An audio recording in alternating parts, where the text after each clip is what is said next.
నమస్తే, నేను మీ పద్మావతి. ఈరోజు మనతో పాటు ప్రముఖ ఆధ్యాత్మికవేత్త మరియు జ్యోతిష్య విశాల డాక్టర్ వేణుగోపాల్ గురువు గారు ఉన్నారు. మరి గురుగారితో మాట్లాడిద్దాం. నమస్కారం గురువుగారు. గురువుగారు, మే నెలలో చూసుకున్నట్టయితే గనక వృశ్చిక రాశి వారికి అసలు వీరికి గోచార ఫలితాల ప్రకారం ఈ నెల కలిసి వచ్చేదిగా ఏమి కనిపిస్తున్నాయి అంటారు? ఏ విషయాల్లో జాగ్రత్త తీసుకోవడం ద్వారా కష్టాల నుంచి బయటపడడానికి అవకాశాలు కనిపిస్తున్నాయి అంటారు? వృశ్చిక రాశి వారికి చాలా బాగుందమ్మా. కాకపోతే మే 14 తర్వాత గురువు సప్తమం నుంచి అష్టమానికి వెళ్తున్నాడు. దానివల్ల కొంచెం జన సంబంధాలు చెడిపోయేటువంటి ప్రమాదం ఉంది. అనగా గురుబలం తగ్గిపోయేటువంటి ప్రమాదం కనిపిస్తుంది. మిగతా గ్రహాలన్నీ బాగుండే. సూర్యుడు బాగానే ఉన్నాడు వీరికి. ఇప్పుడు 6వ ఇంట్లో ఉన్నాడు మే నెలలో.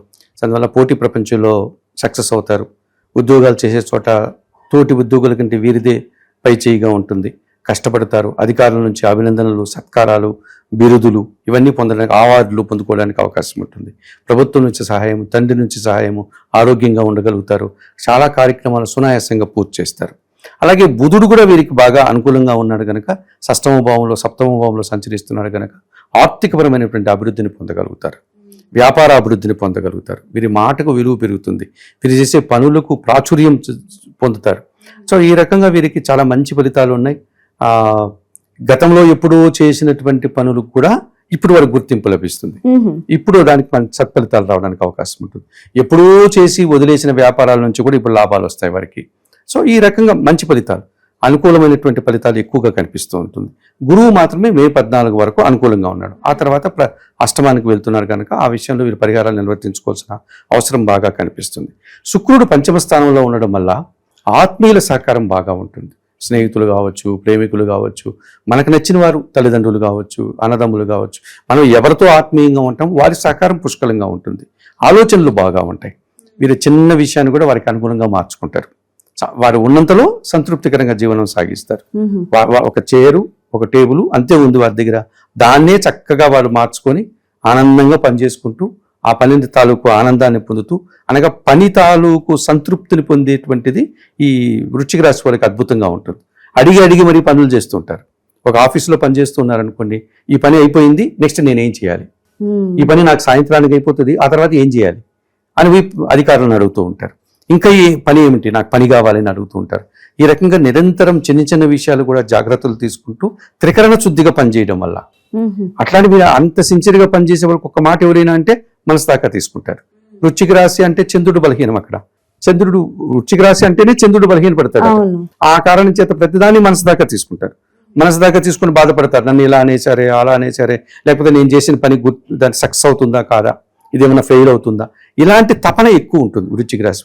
ఆ రకంగా వారి సిన్సియారిటీకి, వారు చేసే పనికి, వారు పడేటువంటి ఆనెస్ట్గా పనిచేసే విధానానికి తప్పనిసరిగా మంచి గుర్తింపు రావడానికి అవకాశం ఉంది. దానికి తోడు వీరి కేతువు అనుకూలంగా ఉండడం వల్ల ఈ వృశ్చిక రాశి వారికి నిరాడంబరంగానే వారి అభివృద్ధిని సాధిస్తారు.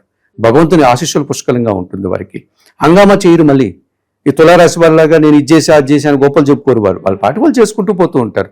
అందువల్ల తప్పనిసరిగా వీళ్ళని, ఇటువంటి నిజాయితీ పరుల్ని, ఇలాంటి నిరాడంబరమైన వ్యక్తుల్ని, నిరంతరం పనిచేసే వారిని అధికారులు గుర్తిస్తారు. వీరు ఏమి ఆశించకపోయినా అధికారులు వీళ్ళని అభినందిస్తారు. వారి ఉన్నత స్థానానికి తీసుకెళ్లేటువంటి అవసరాలన్నీ వీరికి బాగా పుష్కలంగా కనిపిస్తుంది.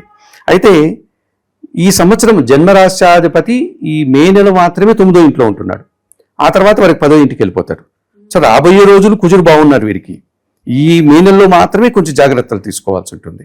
ప్రయాణాల్లో జాగ్రత్తలు తీసుకోవాలి. ముఖ్యంగా వాహన ప్రయాణాలు చేసేటప్పుడు ఏదైనా చిన్న చిన్న దెబ్బలు తాగేటువంటి అవకాశం కనిపిస్తుంది. చిన్న చిన్న వివాదాలు రావడానికి అవకాశం ఉంటుంది అనవసరంగా. సో ఆ విషయాల్లో కొంచెం జాగ్రత్తలు తీసుకోవాలి. వీరికి మొన్నటి వరకు అర్ధాష్టమ శని ఉన్నది, 4వ ఇంటి శని, అది తొలగిపోయి ఇప్పుడు పంచమ శని ఉంది. ఈ పంచమ శని ద్వారా కూడా కొన్ని కార్యక్రమాలు నిదానం అవుతాయి. ఆలోచనలు కొన్ని కార్యరూపం దాల్చవు, నిదానంగా అవుతాయి. రావాల్సిన ఆదాయము వాయిదాతో వస్తుంది, ఒకసారిగా రాదు. ఇలాంటి చిన్న చిన్న పనులన్నీ నిదానం అయ్యేటువంటి సూచన కనిపిస్తుంది. సంతానం విషయంలో కూడా వీళ్ళు మా వాడు తొందరగా డెవలప్ అయిపోవాలి అనుకుంటే వాడు కాలేడు కదా, క్రమేణానే కదా వాడు అవుతాడు దినదినం. అట్లాంటివి కొన్ని విషయాల్లో వీరు కొంచెం నిరాశపడేటువంటి సందర్భాలు కనిపిస్తుంది. పంచములో ఉన్నటువంటి రాహు చతుర్థానికి వస్తున్నాడు. 4వ ఇంటికి రాహు వచ్చాడు అనుకోండి, కుటుంబపరమైనటువంటి ఖర్చులు విపరీతంగా పెడతారు. అనవసరంగా కుటుంబానికి కావాల్సిన వస్తువులు కొనుగోలు చేయడం, ఒక చిన్న కార్యక్రమాన్ని చాలా పెద్ద ఎత్తున నిర్వహించడం, దుబారా ఖర్చులు చేయడం, తద్వారా ఆర్థిక సమస్యలు ఎదుర్కోవాల్సి ఉంటుంది. సో ఇటువంటిదే చిన్న చిన్న సమస్యలు కనిపిస్తుంది. వృశ్చిక రాశి వారికి ఆ గురువు అష్టములో ఉన్నాడు, పంచమ చతుర్థ భావాల్లో రాహు ఉన్నాడు.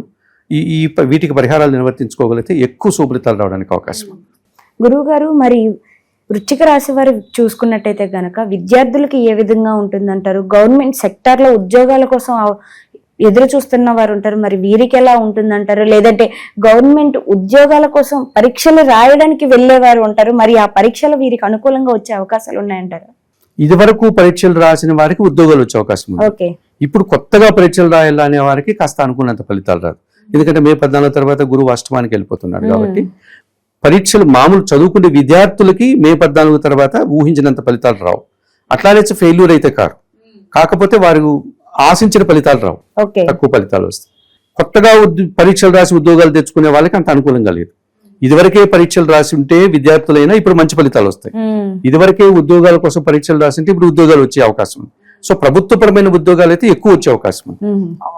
ఇదివరకే ఉద్యోగం చేస్తున్నారు వారికి పదోన్నతులు రావడానికి అవకాశం ఉంది, అక్కడ ఇబ్బంది ఉండదు. కాకపోతే జనాలతో మనస్పర్ధలు వచ్చే అవకాశం ఉంటుంది, స్నేహితులతో అభిప్రాయ భేదాలు, అట్లాంటిది కొంచెం ఇబ్బంది. అధికారులతో బాగానే ఉంటారు, మళ్ళీ సహ ఉద్యోగులతో స్నేహితులతో కాస్త ఇబ్బందులు వచ్చేటువంటి అవకాశం కనిపిస్తుంది. గురుగారు, మరి వృశ్చిక రాశిలో ఉన్నవారు వ్యవసాయ రంగంలో ఉన్న వాళ్ళు ఉంటారు, లేకుంటే వాణిజ్య రంగం వాళ్ళు ఉంటారు, సినిమా రంగం వారు ఉంటారు, మరి వీరందరికీ ఎటువంటి విధంగా ఉండే అవకాశాలు ఉన్నాయంటారు? వృశ్చిక రాశిలో ఉన్నటువంటి వారందరికీ వ్యవసాయ రంగం అద్భుతంగా ఉంది. పంచములో శని కాబట్టి అదే కొంచెం నిదానమైన కానీ మంచి ఫలితాలు వచ్చేటువంటి అవకాశం ఉంది. సినిమా రంగంలో నటులకి బాగా అవకాశం కనిపిస్తుంది, దర్శకులకి అవకాశాలు వచ్చేటువంటి అవకాశం ఉంది.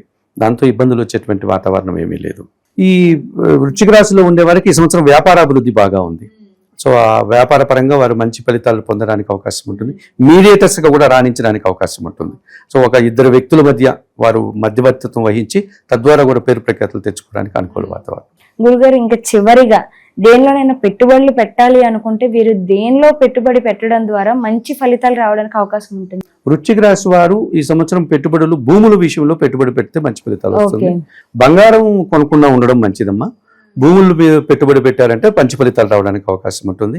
కాకపోతే వీరు నిరంతరం లలితా సహస్రనామ స్తోత్రం చదువుకోవడం, చంద్రుడు బలహీనం కాబట్టి దాన్ని మనసు దాకా తీసుకొని బాధపడకుండా ధైర్యంగా ఉండడం కోసం సుబ్రహ్మణ్య స్వామిని ఆరాధించడం, ఈ రకంగా చేయడం వల్ల ఎక్కువ మంచి ఫలితాలు వస్తాయి. భూములకు సంబంధించిన వాటిని కొనుగోలు చేయడం వల్ల భవిష్యత్తులో మంచి ఫలితాలు రావడానికి, మంచి లాభాలు రావడానికి అవకాశం ఉంటుంది. గురుగారు, ఇంకా పరిహారాల విషయానికి వస్తే గనక ఇప్పటి వరకు మనం చూసుకున్నాం, ఓకే, కానీ వీరికి కొద్దిగా మిశ్రమ ఫలితాలు అయితే కనిపిస్తున్నాయి కాబట్టి అన్నిటిలోనే కూడా మరి వీరు ఎటువంటి పరిహారాలు చేసుకోవాలంటారు? ముఖ్యంగా శనేశ్వరునికి వీరు ఏదైనా పరిహారాన్ని నిర్వర్తించుకోవాల్సి ఉంటుందమ్మా. శనివారం రోజు ఈశ్వరునికి అభిషేకం నిర్వర్తించడం, అలాగే మనకు ఈశ్వరునికి సంబంధించినటువంటి అనేక శ్లోకాలు ఉన్నాయి, రావణాష్టకం కానీ బిల్వాష్టకం కానీ అలాంటిది చదువుకోవడం. శనివారం రోజు వీరు చేతులారా ఆహారాన్ని దానం చేయడం, అది పళ్ళ రూపంలో కావచ్చు, ఆహార రూపంలో కావచ్చు, టిఫిన్ల రూపంలో కావచ్చు, ఆహారం ఎదుటివారికి ఇవ్వాలి, దాన్ని వారు ఎదుటివారు తీసుకోవాలి. అంటే ఎవరికి ఆహారం అవసరమో గుర్తించి వారికి ఆహారాన్ని అందిస్తే శుభఫలితాలు రావడానికి అవకాశం ఉంటుంది. అలాగే 1 కేజీ బియ్యం సోమవారం రోజు మన కుటుంబంలో పనిచేసే పని వారికి కానీ నిరుపేదలకు కానీ దానం చేస్తే ఈ చంద్రదోషం నుంచి బయటపడేటువంటి అవకాశం ఉంటుంది. అలాగే సుబ్రహ్మణ్య అష్టకం చదువుకోవడం, సుబ్రహ్మణ్య స్వామిని దర్శించడం వల్ల ఈ కుజుడు వీరికి అనుకూలంగా మారడానికి ఎంతగానో అనుకూల వాతావరణం ఉంటుంది. వీలైతే ఏమాత్రం అవకాశం ఉన్నా వృశ్చిక రాశి వారు చాముండేశ్వరి అమ్మవారి దర్శనం కానీ కనకదుర్గాదేవి దర్శనం కానీ చేసుకుంటే మరింత మంచి ఫలితాలు రావడానికి అవకాశం ఉంటుంది. చాలా చక్కగా వివరించారు గురువు గారు. అయితే వృశ్చిక రాశి వారికి ఏ విధంగా ఉంటుందో పాటుగా ఇటువంటి పరిహారాలు చేసుకోవాలనేది కూడా చాలా చక్కగా వివరించారు. ధన్యవాదాలండి. నమస్కారం.